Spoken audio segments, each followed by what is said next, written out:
Hello ನಮಸ್ಕಾರ ಎಲ್ಲರಿಗೂ. ನಾನು ನಿಮ್ಮ ಮೈಸೂರು ಹುಡುಗಿ ನಿಖಿತಾ. ಇವತ್ತು ಸಂಡೇ ವ್ಲಾಗ್ ಮಾಡ್ತಾ ಇದ್ದೀನಿ. ಬೆಳಗ್ಗೆ ಲೇಟಾಗಿದ್ದು ಚಿಬ್ಲಿ ಇಡ್ಲಿ ಮಾಡ್ತಾ ಇದ್ದೀವಿ. ನನಗೆ ಚಿಬ್ಲಿ ಇಡ್ಲಿ ಅಂದರೆ ತುಂಬ ಇಷ್ಟ.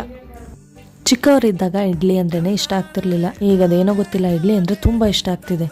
ಬಿಸಿ ಬಿಸಿ ಇಡ್ಲಿ ಮೇಲೆ ಬೆಣ್ಣೆ ಚಟ್ನಿ ಪುಡಿ ಹಾಕೊಂಡು ತಿಂತಿದ್ರೆ ಆಹಾ ಸೂಪರಾಗಿತ್ತು. ಮನೆ ಕೆಲಸ ಎಲ್ಲ ಮಾಡಿ ನನ್ನ ಮಗನಿಗೆ 7 ಮಂತ್ ಫೋಟೋಶೂಟ್ಗೆ ರೆಡಿ ಮಾಡ್ತಾ ಇದ್ವಿ. ಈ ತಿಂಗಳು ಫಾರ್ಮರ್ಸ್ ಡೇ ನಮ್ಮ ಮಾವ ರೈತ ಆಗಿರೋದ್ರಿಂದ ಅವರಿಗೋಸ್ಕರ ಮಾಡ್ತಾ ಇದ್ದೀವಿ. ಎಲ್ಲ ರೆಡಿಯಾಗಿ ಎಕ್ಸಿಬಿಷನ್ಗೆ ಹೋಗೋಣ ಅಂತ ಹೊರಟ್ವಿ. ಅಲ್ಲೇನು ತಗೊಳ್ತೀವೋ ಬಿಡ್ತೀವೋ, ಒಂದು ರೌಂಡ್ ಅಂತೂ ಹಾಕೊಂಡು ಬರಬೇಕು. ಈ ಸಲ ಎಕ್ಸಿಬಿಷನ್ ತುಂಬ ಚೆನ್ನಾಗಿ ಮಾಡಿದ್ದಾರೆ. ಡೆಕೋರೇಷನ್ ಎಲ್ಲ ತುಂಬ ಚೆನ್ನಾಗಿದೆ.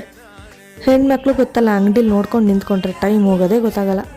ಎಕ್ಸಿಬಿಷನ್ ಡಿಸೆಂಬರ್ 31ವರೆಗೂ ಇದೆ ಅಷ್ಟೇ. ಹೋಗದೇ ಇರೋರು ಹೋಗಿದ್ದು ಬನ್ನಿ.